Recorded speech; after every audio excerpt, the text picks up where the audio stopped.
Hai semuanya. Jumpa lagi bareng Ara di sini. Kali ini Ara akan bawain alur cerita film Detective di Heaven versi novelnya ya.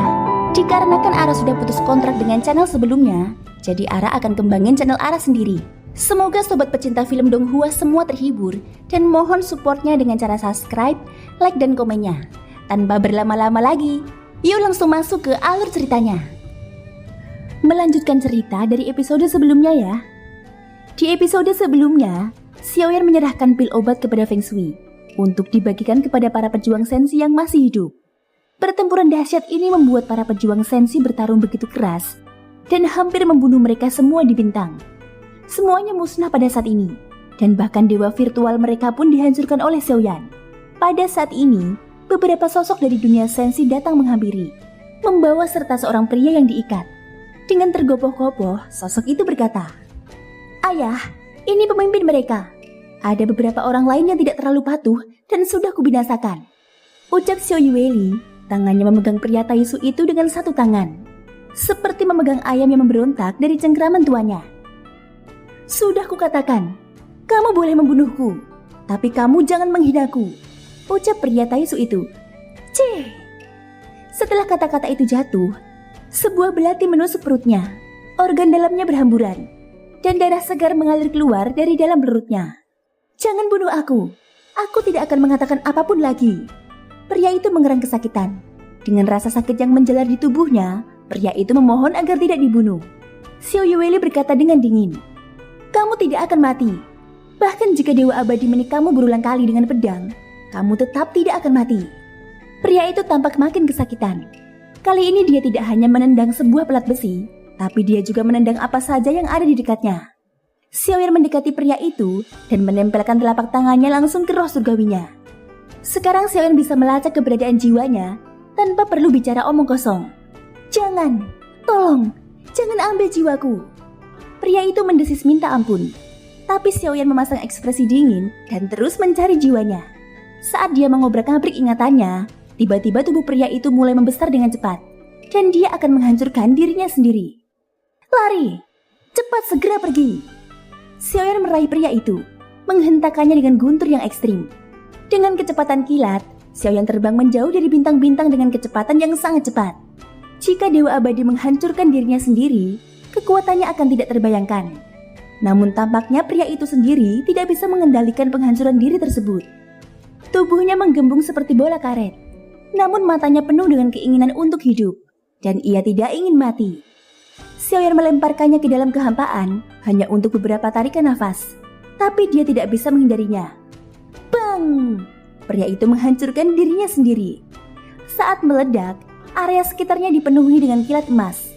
Kehampaan bergetar dan bahkan bintang-bintang bergetar. Terlihat dengan mata telanjang kekuatannya begitu luar biasa, hingga Xiao Yueli mengejarnya dengan cemas, hanya untuk melihat raksasa setinggi beberapa ribu kaki. Daging dan darahnya terciprat oleh ledakan tersebut. Namun dalam sekejap, tubuhnya telah pulih sepenuhnya. Sosok raksasa itu menghilang, dan dalam kilat emas, ia berubah menjadi sosok ramping dan kembali ke wujud Xiaoyan lagi. Taisu benar-benar kejam. Kekalahan tidak apa-apa, tapi pencarian jiwa sama sekali tidak mungkin. Sekali ditemui, prajurit pencari jiwa akan menghancurkan dirinya sendiri seperti prajurit Taisu, ucap Xiaoyan dengan nada yang serius. Awalnya Xiaoyan ingin mendapatkan informasi tentang Taisu dengan cara seperti ini. Namun ia tidak menyangka bahwa Taisu akan begitu kejam terhadap rakyatnya sendiri. "Bubarkan pasukanmu dan kumpulkan kapan saja jika diperintahkan. Jika kamu bertemu Taisu selama periode ini, bertindaklah berdasarkan skalanya. Jika kamu bisa langsung melenyapkannya, lenyapkan saja. Jangan menahan diri," ucap Xiaoyan. Xiaoyan mengumpulkan timnya, dan sekarang dia telah memasuki kehampaan Laut Timur. Taktik yang sudah ada juga dapat diluncurkan. Dari sudut pandang saat ini, Taisu belum mengetahui strategi pengaturan macam apa dari kelompok Xiaoyan. Dalam hal ini Xiaoyan memperkuat kekuatan di kehampaan Laut Timur untuk memblokir Taisu. Sedemikian rupa sehingga Taisu tidak berani terlalu sombong, jadi dia terus menyerang dengan cara ini. Tim yang terdiri dari 50.000 keabadian dewa ini akhirnya dibagi menjadi tim-tim kecil yang terdiri dari 100 orang dan tersebar ke segala arah. Dalam perang seperti itu, informasi sangatlah penting. Xiaoyan dapat memperoleh lebih banyak informasi lebih cepat dengan mengaturnya seperti ini. Setelah membuat pengaturan, hanya Xiaoyan yang tinggal, dan beberapa orang di sekitarnya, juga beberapa dewa abadi dari dunia iblis kuno abadi. Pada saat ini, dia mendatangi Feng Xiu lagi dan bertanya, "Kamu menyebutkan alam dewa kuno sebelumnya. Tahukah kamu di mana alam dewa kuno berada?" Inilah yang paling dikhawatirkan Xiaoyan sekarang. Di manakah dunia para dewa kuno? Dan apakah ratunya benar-benar menghilang? Kami sebenarnya tidak tahu. Kami baru saja mendengar bahwa para dewa kuno terlibat dan mereka menghadapi Taizu. Tapi bintang seperti kami, yang awalnya ingin melindungi diri kami sendiri, tidak pernah menyangka bahwa Taizu akan datang tanpa peringatan apapun. Hampir membunuh kami semua. Feng Shui berkata dengan getir, kilat matanya begitu suram. Melihat bintang besar di mana semua kehidupan hilang, meskipun bintang ini akhirnya diselamatkan, ia hampir musnah, dan sebagian besar kota hancur. Jika manusia atau pembudidaya tidak dapat menahan dunia kegelapan virtual yang berat, seketika itu berubah menjadi serpihan kabut darah. Tentu saja, mereka dikatakan telah membantai ribuan bintang, dan bahkan memaksa kembali orang-orang kuat dari dunia dewa kuno. Selama mereka menjadi sasaran, mereka dapat memusnahkan semua makhluk hidup di sebuah bintang, bahkan kecepatan pemusnahannya tak lebih dari sebatang dupa. Lalu lenyaplah kekuatan bintang-bintang.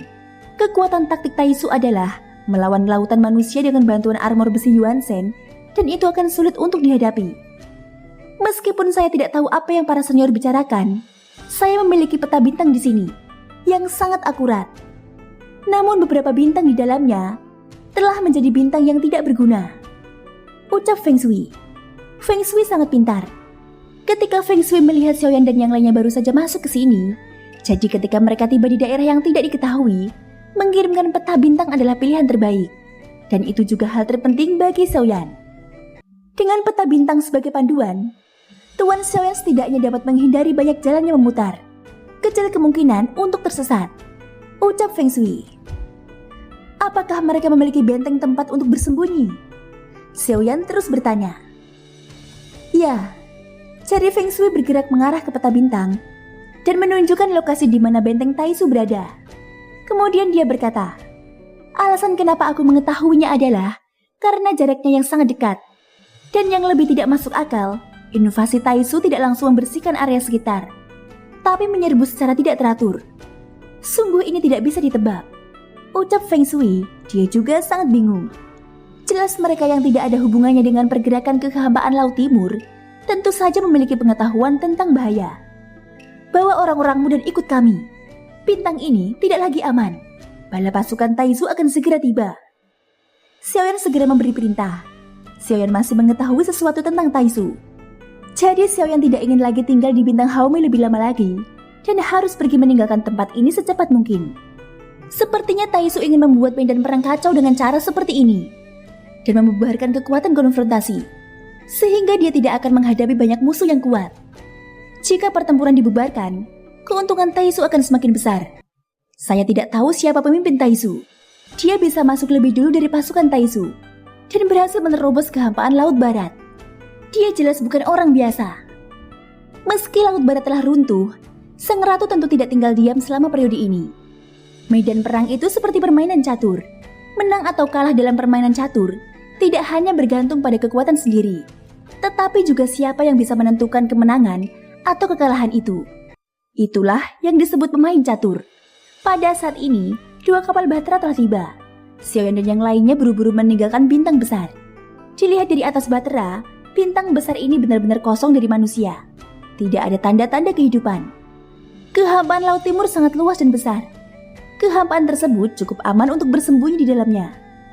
Di dunia besar tertentu, kehampaan tersebut telah sepenuhnya berubah, dan bangunan di dalamnya telah berubah menjadi bentuk yang hitam.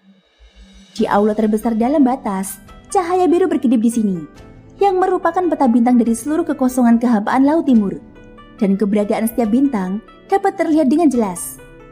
Itu pasti pekerjaan alam dewa kuno. Keringkan bintang ini. Ya, melapor kepada Yang Mulia.